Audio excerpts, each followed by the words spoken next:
Le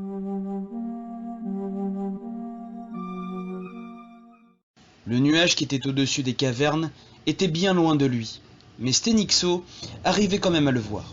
L'immense armée des Sindaruls venait de subir une défaite historique, pas un seul survivant. La totalité des Sindaruls avait péri dans cette bataille, malgré leur supériorité numérique. Les Ukruk avaient obtenu l'aide des Lions des Neiges et des Éléfumes. Stenixo avait tout de même perdu la moitié de ses Ukruk, mais il était fier de lui et de ses congénères. Il regardait autour de lui, des dizaines de milliers de cadavres jonchaient le sol. Il prit la parole.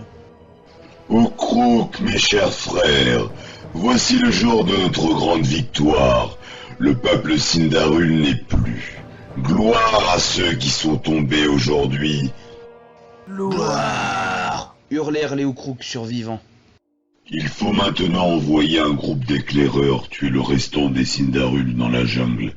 Ainsi, nous serons sûrs qu'ils ne pourront plus rebâtir leur force. Vous trois, allez-y.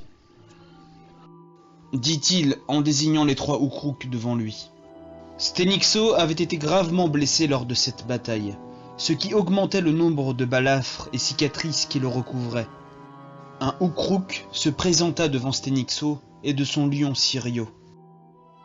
Ce satané Sindarul fait semblant d'être mort parmi les cadavres. Nous pouvons l'exécuter sur le champ, mon roi. Demanda l'Ukruk à Stenixo. Stenixo réfléchit et se dit qu'il valait mieux le garder en vie.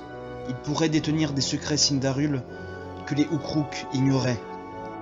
Non, il peut nous être utile. Attache-lui les bras pour éviter qu'il ne s'échappe. En êtes-vous certain, mon roi? Il pourrait nous étrangler dans notre sommeil. Il pourrait même trouver un moyen de s'échapper et de retourner dans la jungle fournir des informations à son peuple. Je pense qu'il vaut mieux l'éliminer, mon roi. L'Ukruk prit dans sa main droite sa dague de combat et s'apprêtait à égorger le Sindarul. Stenixo regarda alors l'Ukruk avec un air glacial. Si tu le touches, je te tue, Gorixo. Nous avons sûrement besoin de lui. Ose encore désobéir, et Sirio se fera un régal de toi pour le déjeuner. Et je te préviens, il est affamé. Et quand il est affamé, il peut devenir infernal. L'Ukruk s'éloigna après cette correction verbale. Stenixo était vraiment ravi de voir ce spectacle, des milliers et des milliers de cadavres de Sindarul qui jonchaient le sol sur des kilomètres à la ronde. Les lions des neiges en avaient dévoré quelques-uns. L'odeur de putréfaction commençait à se faire sentir. La chaleur étouffante du désert n'arrangeait pas les choses. Stenixo s'approcha du Sindarul, agenouillé devant lui et ligoté. Il le regarda, il était légèrement blessé au bras, mais rien de bien grave, et n'avait plus aucune arme sur lui. Ses yeux rouges pourpres rendaient les larmes de celui-ci couleur sang. Comment t'appelles-tu, Sindarul? Mon nom est Lexio, et je ne sers que mon peuple. Maudit soit les Ukruk et leur nouveau roi, le roi borgne.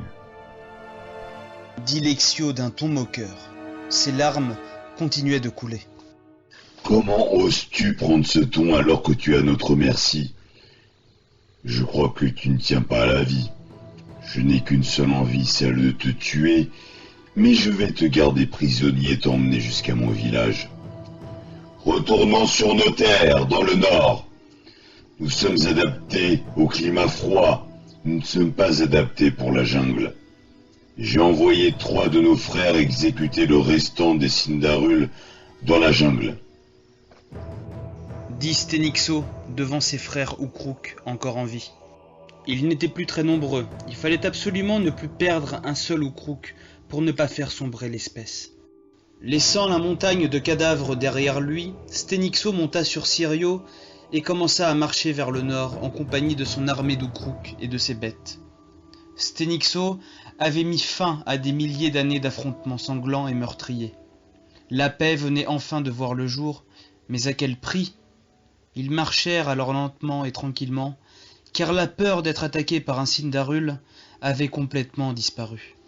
Lexio, le Sindarul survivant, était attaché et posé sur un des lions des neiges. Celui-ci ne savait pas du tout ce que les Ukruk allaient lui faire.